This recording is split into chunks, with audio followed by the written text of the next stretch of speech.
Spicy रेसिपीजच्या आदितीज किचनमध्ये आजच्या 17व्या भागात आपण बघणार आहोत नारळाच्या दुधातील शेवया, खास वेगन व ज्यांना दुग्धजन्य पदार्थांची ॲलर्जी आहे अशा लोकांसाठी। साहित्य: 2 वाट्या ओले खोबरे, 2 वाट्या तांदूळ पीठ, 1 वाटी साखर, इथे गुळाचा वापर करू शकता, 2 चमचे वेलची जायफळ पूड, 7 बदाम भिजवून, चवीपुरते मीठ। कृती: नारळाचे दूध बनवण्यासाठी सर्वप्रथम मिक्सरमध्ये ओले खोबरे घाला,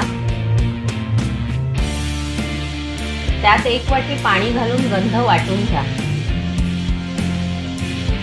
अशा पद्धतीने वाटलेले मिश्रण मलमलच्या कपड्यामध्ये घालून चांगले गाळून घ्या। मलमल ऐवजी गाळणीचा वापर करू शकता।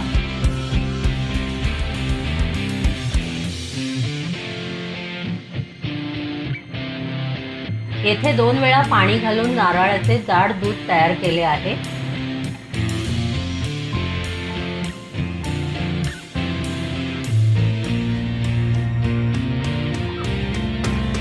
त्यात साखर,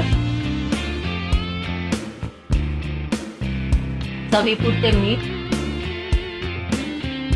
व 1 चमचा वेलची जायफळ पूड घालून सर्व मिश्रण एकत्रित करून घ्या।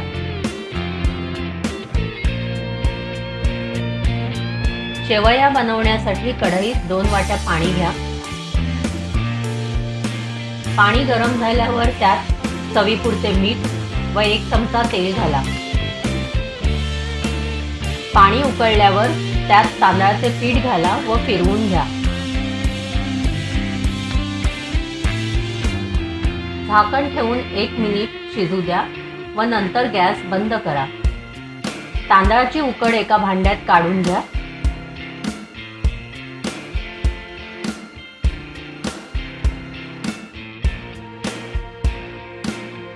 थोडासा थंड पाण्याचा हबका मारून पीठ मळून घ्या।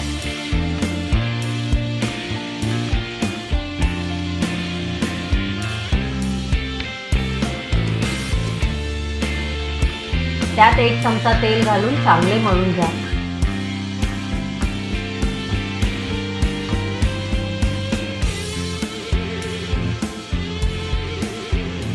बारीक शेवया करण्यासाठी शेवया मेकरचा तयार साचा घ्या व त्याला आतून थोडे तेल लावून घ्या।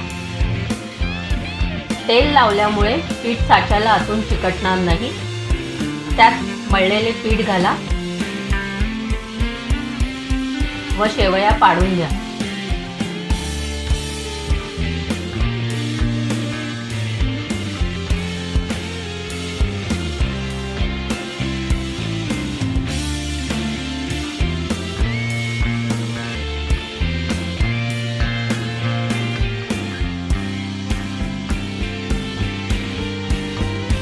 एका चाळणीत शेवया एकमेकांना चिकटणार नाही अशा पद्धतीने घाला।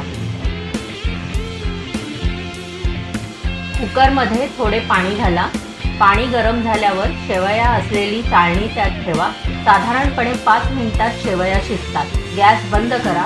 एका बाउलमध्ये शेवया अलगद घाला व त्यावर आधी बनवून घेतलेले नारळाचे दूध घाला।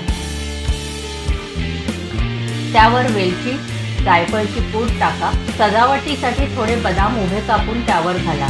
थोडा वेळ फ्रीजमध्ये ठेवून नंतर खायला द्या। तुम्हाला आजची रेसिपी कशी वाटली हे मला तुमच्या कमेंट्सद्वारे जरूर कळवा। लाईक, शेअर आणि सबस्क्राईब करायला मात्र विसरू नका। पुढच्या भागात पुन्हा भेटूया एका नवीन रेसिपीसह।